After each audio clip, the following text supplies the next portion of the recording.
be better defending our box, our half of the pitch. But we want always more. But after these 2 weeks with a lot of games, with traveling, I think they performed quite well. I think the effort put in, the chances created.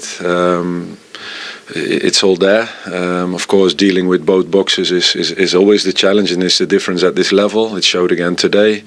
The efficiency was very high on United's side. Obviously, it's been a tough period, but I've been working a lot with my game off the screen and also with my head a lot. So I feel like I'm improving slowly, but surely, and we could see it out there today with a goal. And finally, you mentioned the away fans, terrific noise from them throughout.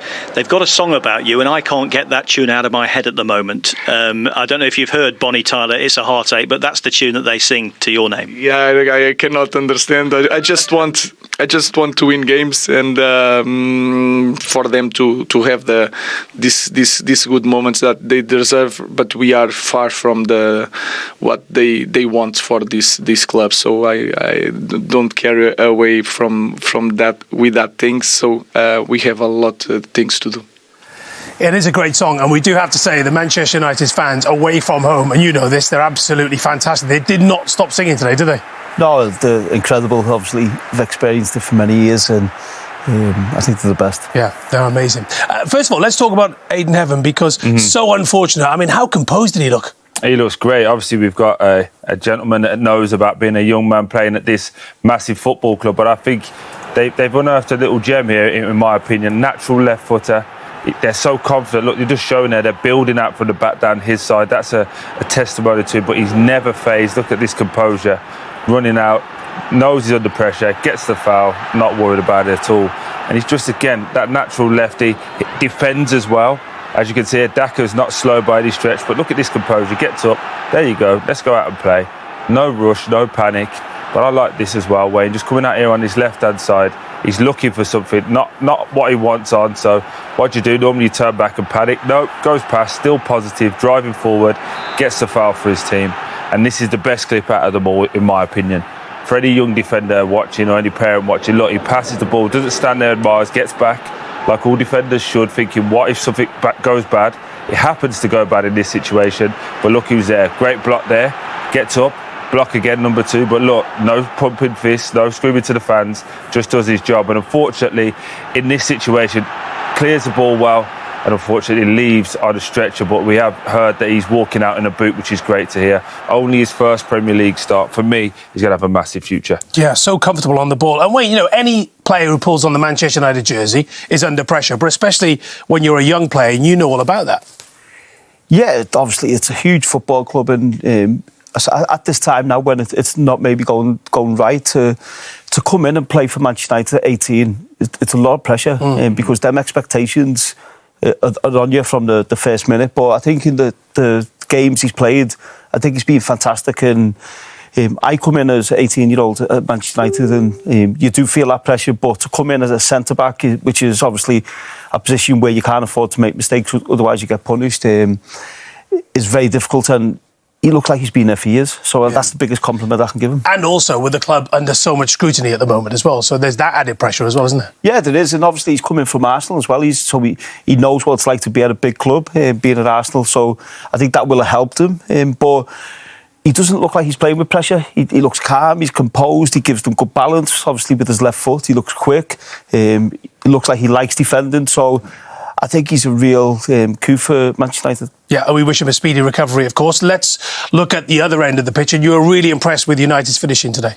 Yeah, I was. I thought the finishing was better today. I think I'm really pleased for Højlund in particular, because again his movement's been really good over the last few weeks, and he just hasn't had that bit of luck. But I think the defender, of course, Faz can do better, but on his weak foot, he gets it, he's positive, he drives forward, he has a look to see if there's anyone in the box.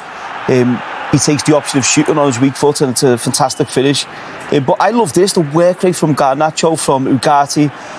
Just in general, I think this is the way Amorim wants his team to play, and they're putting the effort in to get back. And this is as big as scoring a goal. So I really like the work effort from Manchester United today. But again here, Højlund driving forward.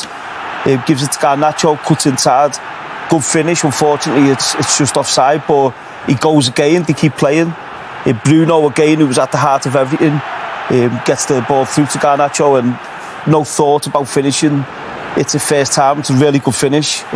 So again, for the two that haven't scored for a long time, really pleased that they've got off the mark today. And then again here, this is fantastic.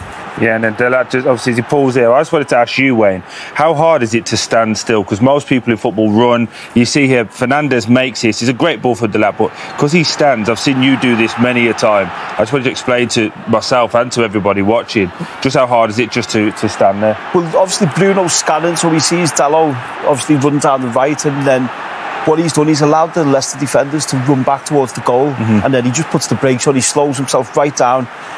Gets himself in a whole lot of space. Dalot obviously cuts it back. It's a great cut back.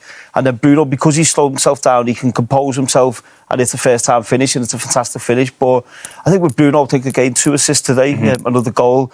He's the heart of everything Manchester United do. Obviously, we're seeing that week in, week out.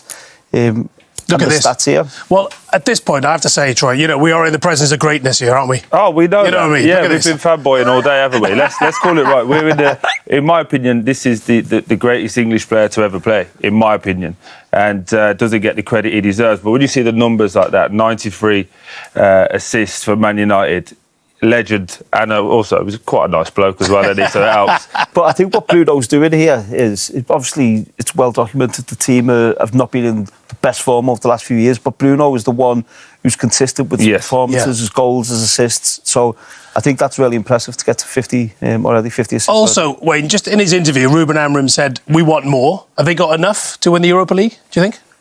Yeah, I think they have. I think they can take a lot of confidence, obviously, from going through on Thursday and today's win. Now they've got an international break. I'm sure for Ruben Amorim, he'll be hoping everyone comes back fit, because they have picked up a few injuries and they have got injuries, but it might be a chance for players who are injured to get back. But they've certainly got enough to win the Europa League. I just want to talk about Leicester City. First team in top flight history to lose 7 successive home games without scoring. Troy, this is grim. It is grim, and I've been in relegation battles, and you look at those games: Wolves, Palace, Fulham, Brentford. You've got to score in those games. They're the games you think, right, we can get something. You can take losing to Man United, Arsenal and Man City, but to not score 7 losses, it's just they're letting in loads of goals. They're not scoring goals at the minute, whether it's Van Nistelrooy, whether it's the board, whether it's the whole team. But as a club, nothing seems to be going right. So they need to have a real look over these next couple of weeks, what they want to do moving forward, and get that recruitment right in the summer, because that's the biggest thing for me. Their recruitment has been all over the place. Yep. OK. Thank you, lads. Right, next up, Fulham against another side who've made the last 8 of the Europa League, Tottenham Hotspur. James Fielden. What's this one?